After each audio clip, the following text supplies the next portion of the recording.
man, really disappointed in Dario and Grosjean. I always race him clean and he always races me dirty. And Grosjean is a piece of crap. He needs a punch in the face.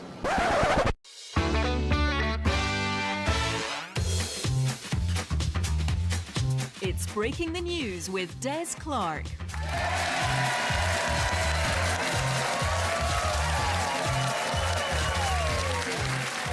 I am Des Clark and this is Breaking the News, the show that breaks the week's news and asks four opinionated panellists to put it back together again. And with me this week are some of the best comics on the scene. On my right we have Tiff Stevenson and Chris Thorburn, and facing them are Raymond Mearns and Marjolaine Robertson. In the news this week, bird poo has caused the partial closure of TK Maxx's car park in Elgin. Locals were left stunned by the huge quantities of crap dumped everywhere. But, you know, that's TK Maxx on a Saturday. East Lothian residents who replaced an imposing 20-foot boundary fence surrounding their home with a much smaller 6-foot fence have been told by the authorities that is unacceptable. But to be fair, the governor should never have trusted the prisoners to do the work in the first place. And Scotland's former chief medical officer has said that communication with scientific experts in London during the pandemic was hampered by poor technology. To put it another way, useless tools. Or as they're also known, Boris Johnson and Matt Hancock. Right, you've met the panel. Let's crack on with round one.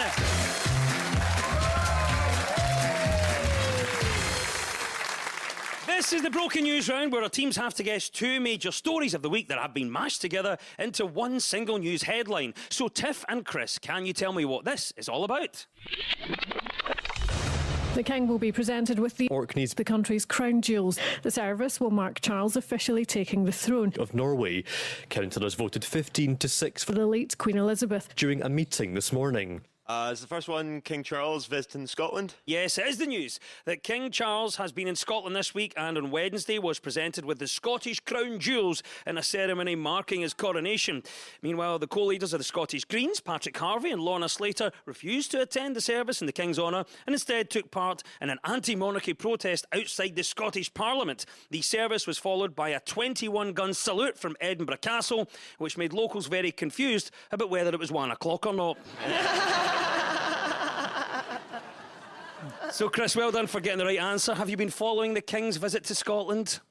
No. Like, regardless of how you feel about the royal family, at this point, it feels like one of those TV shows that's gone on for too long. The main one isn't in it anymore. You know, it's like, you know, like Game of Thrones without Jon Snow, or Channel 4 without Jon Snow. I don't know about the King, but there was some guy that they were saying Mike Ing, and they kept saying not Mike Ing. So I feel sorry for that guy, whoever he is. He seems unpopular. It's Charlie on the Royal Mile. Not the first time I've heard that.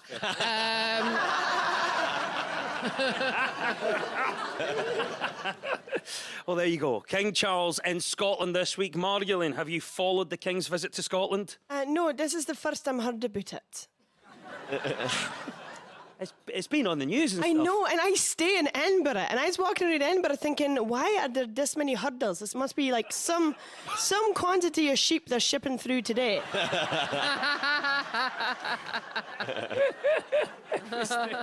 I was thinking, why is this happening? Because surely he got his crown last month.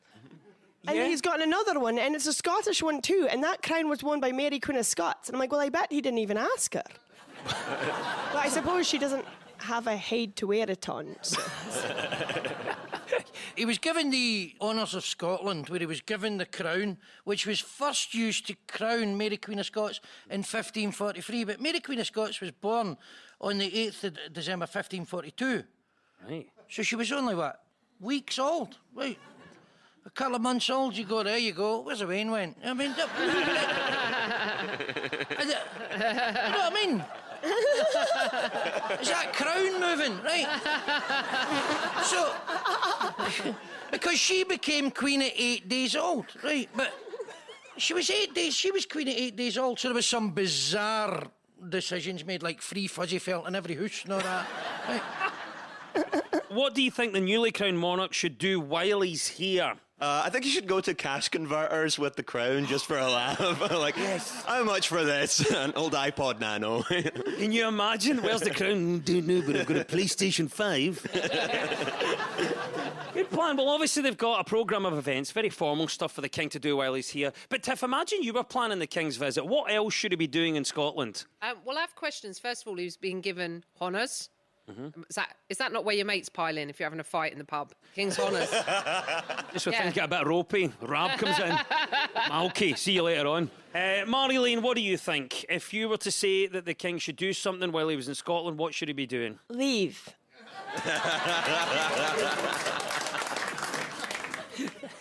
Raymond, question for you here. What do you think King Charles should do while he's here in Scotland? I think he should come for a holiday in Scotland, and what he should try and do is go to somewhere like Ballachulish and see if he can get something to eat at 2 o'clock in the afternoon. Because that's what they do when you go holiday in Scotland and you go... And you go into a boozer or a restaurant or something, you go, if you get any food, and look at you as if you've broke into the joint. Police officers reportedly spoke to the protesters in Edinburgh, but then arrested them when they started swearing, after which they were charged with appearing Glaswegian. Well done, Tiff and Chris. You get 2 points for that. It was the visit of the King to Scotland. Right to you, Raymond and Marilyn. What was the other story we were after? This is about Orkney having that meeting to vote about becoming more independent as such. Well done, that's the right answer. Yes, Orkney councillors have voted to investigate alternative methods of governance amid deep frustrations over funding and opportunities. Council leader James Stockan accused the Scottish and UK governments of discrimination, and his motion led to media speculation that Orkney could leave the UK or even become a self-governing territory of Norway. Orkney was part of Norway until 1472, when they were given to James III for a wedding present, which was a disappointment as he was really hoping for an air fryer.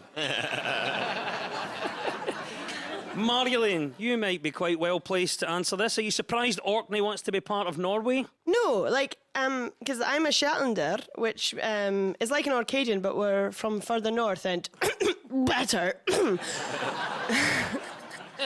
But it's so different, because you're right, we were gifted as a wedding present in 1472. It was originally discussed in 1469 as what dowry Denmark and Norway would give, because Norway was under the crown of Denmark at the time. And they said the dowry should be about 30,000 florins, so they offered Orkney. And Scotland said, that's about worth 22,000 florins. So they said, here's the whole of Shetland for 8. So I think if they're going to buy themselves back, for once, we're going to have the easier job. But yeah, no, I'm not surprised, because when I came to uni to study in Edinburgh, it was like moving to a different country coming from the Northern Isles, because it's a lot warmer. There's a lot less sea, and you have so many roads for feet. Pavements. What are the sheep supposed to eat? Raymond, big news this week. Are you surprised Orkney wants to be part of Norway? I think it's insanity. Anybody that's ever been to Norway knows it's £12 for a pint.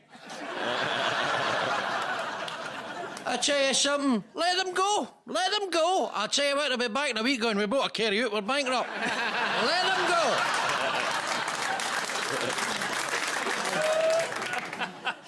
Chris, what do you make of this? What a story. Are you surprised Orkney wants to be part of Norway? Listen, if we're being honest with ourselves, we've ignored Orkney's needs for far too long, and Orkney's been neglected, and just been looking over there at Norway, thinking how much better they could have it. And you know what? If you love something, set it free. I want these crazy kids to make it, you know? But Norway, if you're listening, you treat her right, okay? This is one conversation I do actually want Alex Salmon involved in, or in Norway, as he's called, Alex Gravelax.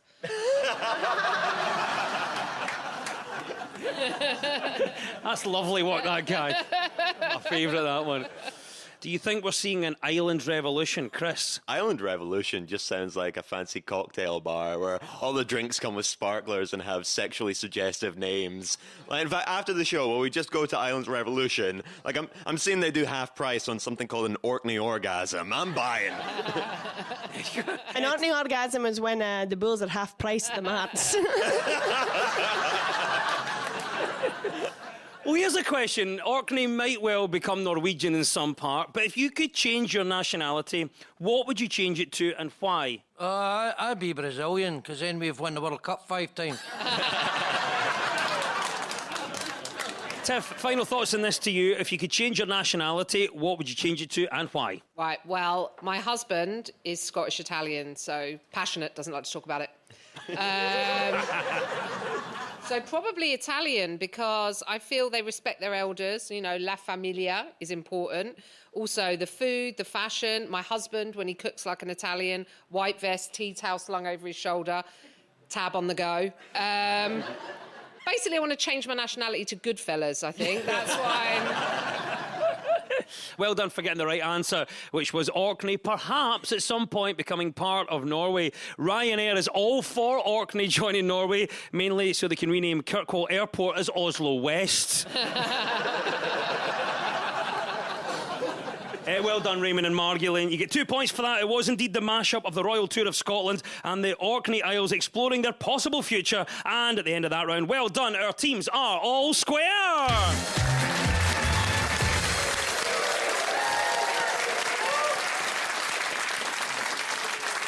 Now, much of our news is about public opinion, so to find out what stories people are talking about, we spoke to two friends of the show.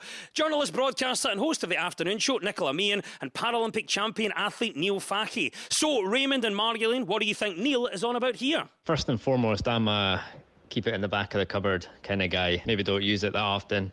Probably had the same stuff kicking about for...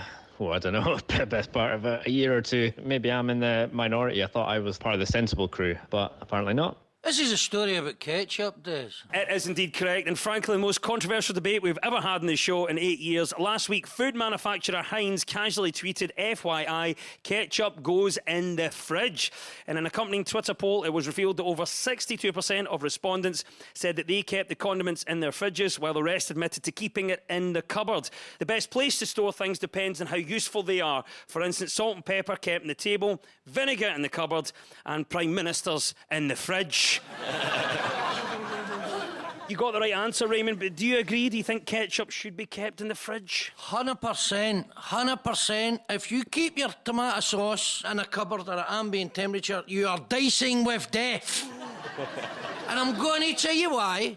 I was doing a gig in Edinburgh, and they used to feed you in this gig, and there was a bottle of sauce sat on a shelf for about a year, right?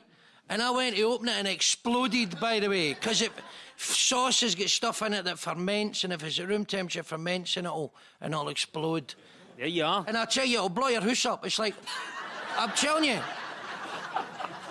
by the way. The reason I keep my ketchup in the fridge isn't the same as Raymond, because I'll go through a bottle in like a day if it's a slow one.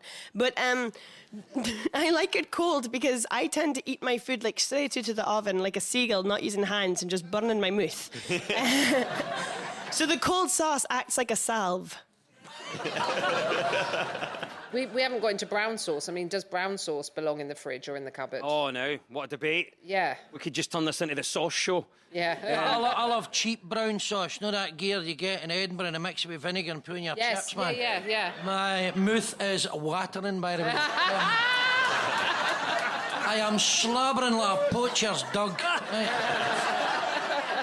Chris, what's your opinion on this? Do you think ketchup should be kept in the fridge? I mean, well, I put my ketchup in the fridge, but I am weird. I put lots of stuff in the fridge that shouldn't be in there. I've started putting, like, my moisturiser in there, and it's, like, cool and refreshing. Like, during that last heat wave, just started putting my underwear in there. Risk, you feel alive. You're looking well with the moisturiser in the fridge. Chris is 84 years old, ladies and gentlemen. What a legend. Well, obviously, this ketchup chat has caused a lot of debate online, and Many have said that it's an unpopular opinion. So let's ask our panel, what is their unpopular opinion? Well, I'm really surprised at the amount of times I get involved in debates about whether Galaxy is better than Dairy Milk. Now, in my opinion, Dairy Milk is the king, right? But see the amount of BAMs that go, no, right? They go, no, Galaxy, behave yourself. To me, there's no argument, by the way. No argument. Don't get me wrong, if somebody gave me one for nothing, I'd eat it. Marilyn, what about you? What would be your unpopular opinion? So my unpopular opinion would be that you'd normally want to go get the yow, like the sheep or lamb that's fattest for the more meat.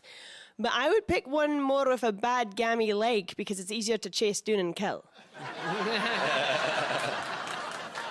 Thank you. Chris, what is your unpopular opinion? Okay, now saying this, like in Glasgow, always sounds like sacrilege. Iron Brew's good. Stay with me. Oh, no. It's good. Tiser's slightly better. Yeah, see. Like, I'm not a controversial comedian, but when I say stuff like this, I feel like Dave Chappelle right now. Edgy stuff right here, Chris. I have a food-based one. So I say, like, ban beetroot for the over 35s. Because there's too many, like, middle-age health emergencies that keep happening.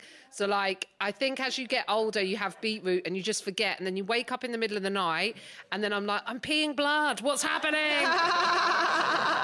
And I'm on the phone trying to call NHS 111. I'm basically a drain on resources before I remember that I ate beetroot. My husband's woken me up saying I think I'm in trouble. My dad has texted me in the middle of the night saying he thinks he's dying.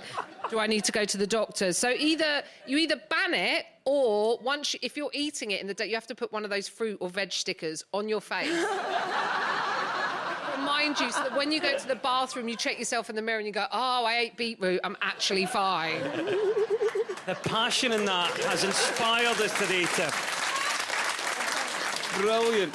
The great ketchup debate is the correct answer. Well done, Raymond and Marilyn. Right, Tiff and Chris, it's your turn now. What do you think Nicola is talking about here?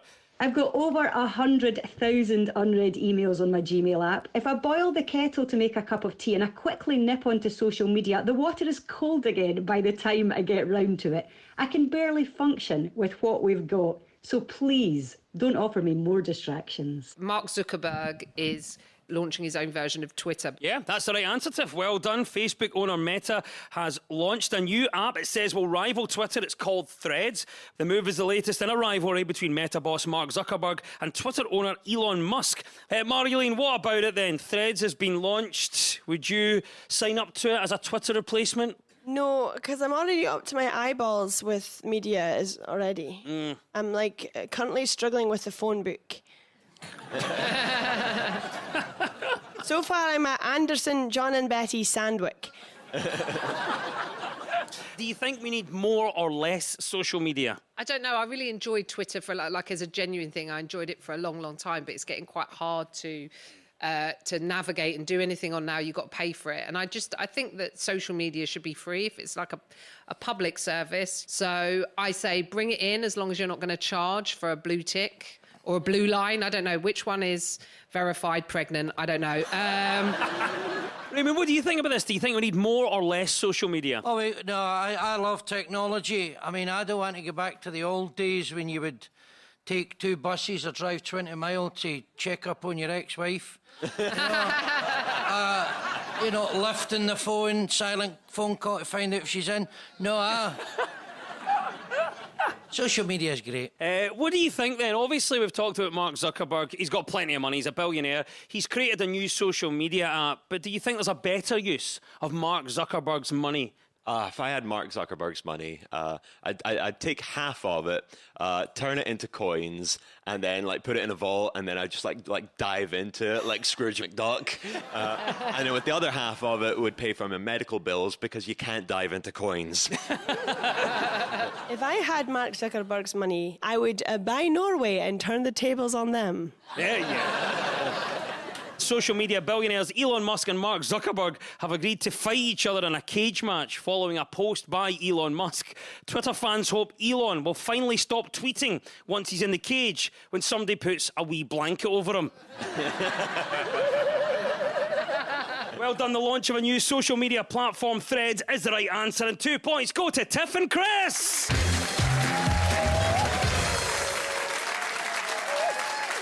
You're listening to Breaking the News on BBC Radio Scotland with me, Des Clark. This round is all about who's in the news. I will play you a clip of a mystery person. All you have to do is tell me who it is. So, Tiff and Chris, you're first this time. Who is this? I don't regret spending any of the time doing what I've done. You know, I'm fighting for what I believe in and doing so in a way that I've had the encouragement of others to push me forward and do it.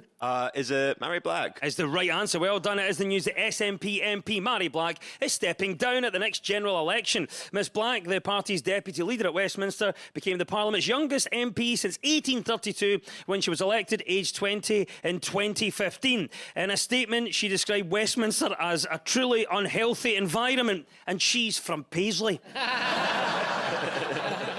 There you go. Big moment of politics this week. You're going to be sad to see her go? Yeah, I think it's sad. And she said that Westminster was, you know, outdated, sexist and toxic. And I look at Parliament and I think too much member, not enough of Parliament.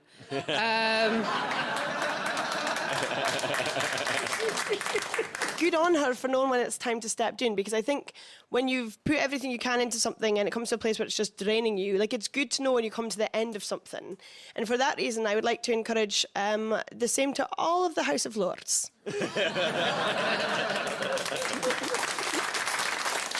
Somebody could wake them up and tell them that. That would be lovely. At the age of 20, Mhairi Black became the youngest MP since the 17th century. What was our panel's biggest achievement at the age of 20? Well, when I was 20, I once fit 48 clothes pegs onto my face. Sorry?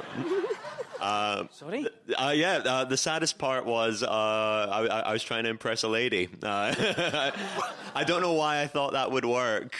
Did she need a shirt hanging up? But look at me now. I'm happily married, and I have a mustache, so now I can fit 54 clothes pegs on my face. Raymond Mearns. What was your biggest achievement at 20? Well, I'm 55 now, right? So this would have been 1987, 88. So my daughter was born in 87, so I'd made a baby. Look at me.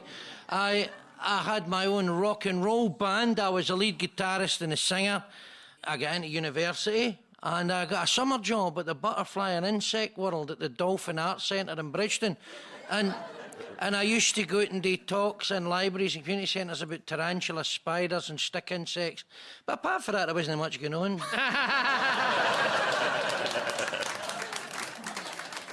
I did not think that was going to end up there, Raymond. Yeah. The official title that Mhairi held for the youngest MP is Baby of the House, which explains why, when Mhairi came to Westminster, Boris Johnson panicked and did a paternity test. Yeah, well done, Tiff and Chris. That was SNP MP Mhairi Black. Right to you, Raymond and Margolene. It's your turn. Who is this and why are they in the news? We trust each other, we respect each other, and we make each other laugh. I mean, he's still the funniest bloke I know. He doesn't know many people. That's Ant and Dec, and they are going to be relaunching Biker Grove. Is the right answer. Well done. Yes, that was indeed Ant and Dec who have announced that the TV series Biker Grove is to make a comeback with the pair as executive producers. The programme, simply to be called Biker, will be aimed at a primetime audience and engage with a new generation of teenagers navigating the difficult challenges faced by young adults today. Over 4 years as PJ and Duncan, Ant and Dec had 14 top 40 hits, including Let's Get Ready to Rumble and all the other ones.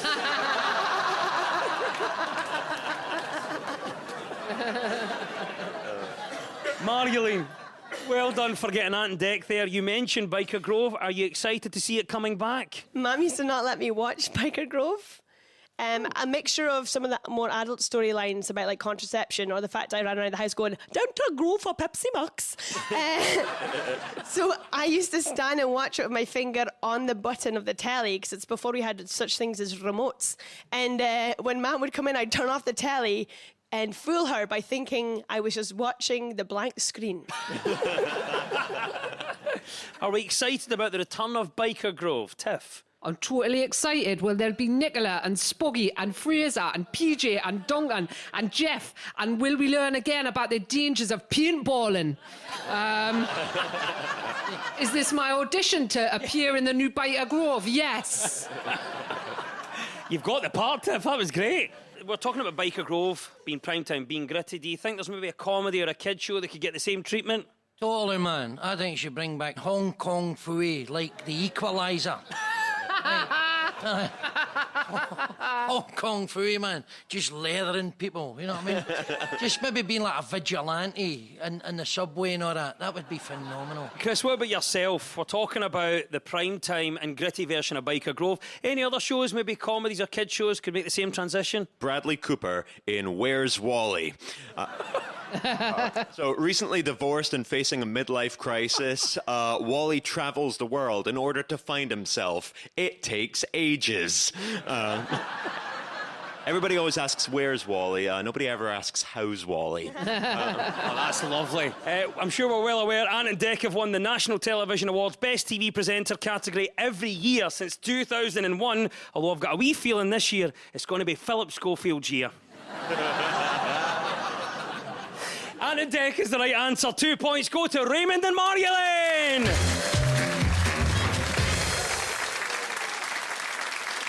And it's time now for our final quickfire round, which is all about deciphering the numbers in the news. So I will read out a headline. All the teams have to do is fill in the blanks. So get ready, teams. When we run out of time, you'll hear this. I've had my fish and chips nicked. There you go. That's Laura Maxwell there, giving evidence in court this week against a seagull. Fingers on buzzers. Here we go. A third of young people have never done what? Raymond? A hard day's graft. Third of young people have never done what? Chris? Told you life was going to be this way. Such a good answer. Another retro show. No, it's not Friends. A third of young people have never done what? Tiff? Ask what you think about current music, but you're going to tell them anyway. Oh, these are great. A third of young people have never done what? Raymond? Even thought about moving out.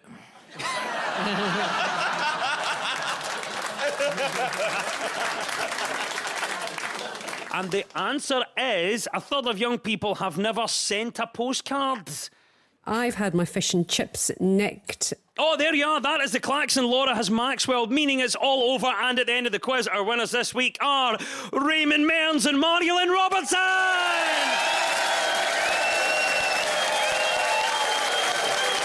And commiseration to our runners-up, Tiff Stevenson and Chris Thorburn. And we'll leave you with the breaking news. Breaking news just in. South Ayrshire residents face a 60-mile round trip to the nearest bank after numerous closures. Local residents complained that by the time they got to a branch, they were no longer in the mood to donate sperm. Punters at the Transmit Music Festival will be expected to pay £6.50 for a pint and nearly a tenner for a vodka Red Bull, according to a newspaper report. The festival will be headlined by the 1975, which coincidentally is also the price for a burger and chips. And a suspicious powder discovered in the West Wing of the White House has now been confirmed to be cocaine. President Joe Biden was unavailable for comment, however, as he was up the dancing. The news is broken. I've been Des Clark. Goodbye!